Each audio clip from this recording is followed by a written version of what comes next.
আসসালামু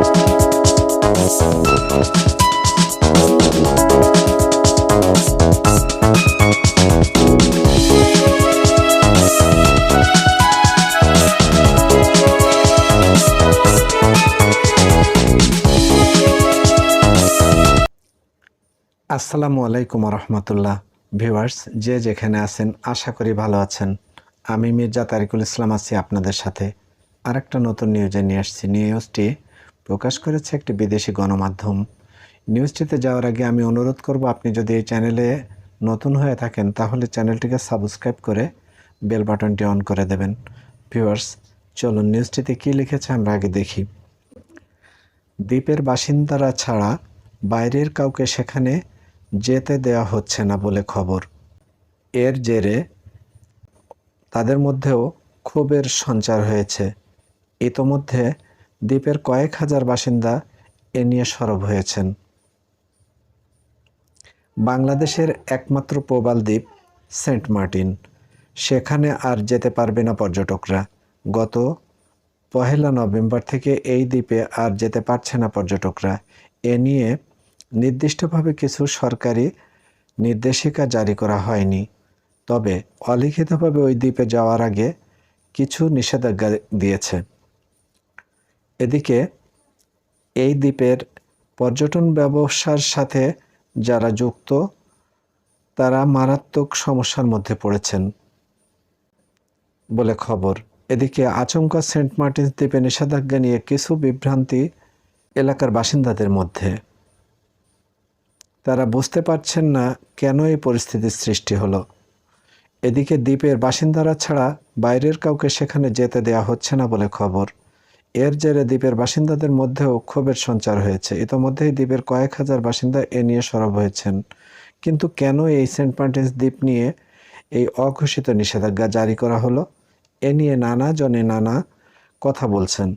তবে এ নিয়ে একটি বিষয় সামনে আসতে চলেছে। বাংলাদেশের প্রাক্তন প্রধানমন্ত্রী শেখ হাসিনা 2023 সালে একটি বিশেষ অভিযোগ করেছিলেন, আমেরিকা অনেক দিনের লোভ রয়েছে এই দ্বীপের উপর, এমনকি তাকে সরিয়ে দেওয়ার চক্রান্ত হচ্ছে, এমন দাবিও করেছিলেন হাসিনা। এদিকে সেই হাসিনা কার্যত পরবর্তী সময় বাংলাদেশ ছাড়তে বাধ্য হয়েছিলেন। এখানে প্রশ্ন উঠেছে, তবে কি হাসিনা সেই ইঙ্গিতই সত্যি হতে চলেছে?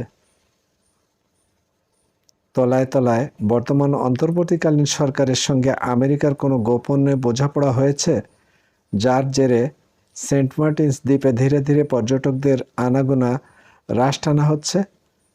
তবে এ নিয়ে বর্তমান বাংলাদেশের অন্তর্বর্তীকালীন সরকারের দাবি, এই দাবি বিদেশিদের লিজ দেওয়ার কোনো পরিকল্পনা নেই, এসব গুজব। এদিকে সম্প্রতি বিভিন্ন দেশের সঙ্গে বাংলাদেশের সম্পর্কের গভীরতা কতটা তা নিয়ে বার্তা দিয়েছেন অন্তর্বর্তী সরকারের প্রধান উপদেষ্টা ডক্টর মোহাম্মদ ইউনূস। তিনি জানিয়েছেন, আমরা আসিয়ানের সদস্য পদের জন্য আবেদন করেছি। মালয়েশিয়া আমাদের সহযোগিতা করছে, ইন্দোনেশিয়া আমাদের সহযোগিতা করছে, তুরস্ক আমাদের সঙ্গে বাণিজ্যিক সম্পর্ক বৃদ্ধি করতে চায়। চলতি মাসে একটি উচ্চ ক্ষমতা সম্পন্ন দল বাংলাদেশে আসছে। বন্ধুরাষ্ট্রগুলি যে আমাদের বড় সাহায্য করছে সেটাই নয়, বিনিয়োগকারীদের সঙ্গেও আমরা আলোচনা করছি। রাষ্ট্রসংঘের মজলিসে আমরা প্রশংসিত। ইউনূস বলেন, নেপাল, মালদ্বীপ, পাকিস্তান সহ প্রতিবেশী বেশ কয়েকটি দেশের সঙ্গে আমাদের বৈঠক হয়েছে, সেখানে আমি সার্ককে পুনর্জীবিত করতে বলেছি। ভিউয়ার্স, এই ছিল এই নিউজটি। এই নিউজটি প্রকাশ করেছে হিন্দুস্তান টাইমস বাংলা নামে ইন্ডিয়ান একটি পত্রিকা। এই পত্রিকাতে নেতিবাচকভাবেই উপস্থাপন করা হয়েছে সরকারের সিদ্ধান্তকে। কেন, কী কারণে এই বিষয়টি তথ্য উল্লেখ না করে এই নিউজটি তারা প্রকাশ করেছে। হিন্দুস্তান টাইমস নিউজের এই সূত্র ধরেই আমরা আপনাদের সামনে এই নিউজটিকে তুলে আনলাম। ভিউয়ার্স, ইন্ডিয়ান এই পত্রিকাগুলো সবসময় বাংলাদেশকে নেতিবাচক হিসেবে উপস্থাপন করে, তারই একটি জ্বলন্ত নিদর্শন এই নিউজটি। ভিউয়ার্স, আমরা প্রতিনিয়তই ইন্ডিয়ান এই গুজব মিডিয়াগুলোর বিপক্ষে বলছি এবং আমরা তাদেরকে অনুরোধ জানাচ্ছি, আমরা তাদেরকে বিভিন্নভাবে বোঝানোর চেষ্টা করছি যে বাংলাদেশ একটি স্বাধীন স্বতন্ত্র রাষ্ট্র, স্বাধীন সার্বভৌম রাষ্ট্র। এদের নিয়ে তাদের মাথা না ঘামানোর জন্য, কিন্তু তারপরেও তাদের এই স্বভাবের পরিবর্তন হচ্ছে না।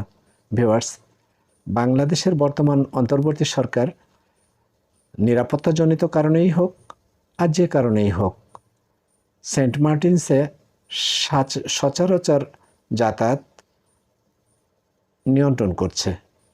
জানি না কি কারণ, তবে সরকারি নীতি নির্ধারণী যে বিষয় সেটা হচ্ছে সেন্ট মার্টিনসে যাওয়া যাবে না এমন নয়, যেতে গেলে অবশ্যই তাকে কিছু নিয়মকানুন মেনে যেতে হবে, রেজিস্ট্রেশন করতে হবে। ভিউয়ার্স, এটা সরকারের পলিসিগত বিষয়। কেন এটা করছে এটা জবাব দিতে পারবেন একমাত্র সরকারই। তবে এই বিষয়টাকে ফুলিয়ে ফাঁপিয়ে হিন্দুস্তান টাইমস বাংলা এবং প্রকারান্তরে শেখ হাসিনার পূর্বের করা উক্তি, সেই উক্তিকে উপজীব্য করে এরা এই নিউজটাকে প্রকাশ করেছে, মূলত শেখ হাসিনাকে হাইলাইট করা। আমরা এই বিষয়টার নিন্দা করি, কারণ বর্তমান সরকার যে পদক্ষেপটা নিয়েছে সেন্ট মার্টিনসে যাওয়ার ক্ষেত্রে, এটা আমাদের রাষ্ট্রীয় সরকার যারা পরিচালনা করছেন তাদের নীতি নির্ধারণের বিষয় রয়েছে এখানে। সেই কারণেই এটা কেন করেছেন বা কী কারণে হয়েছে, এটা নিরাপত্তাজনিত বিঘ্ন করতে পারে, সেরকম কোনো বিষয় থাকতে পারে এর ভেতরে। সেই কারণেই এরকম সিদ্ধান্ত নেওয়া হয়েছে।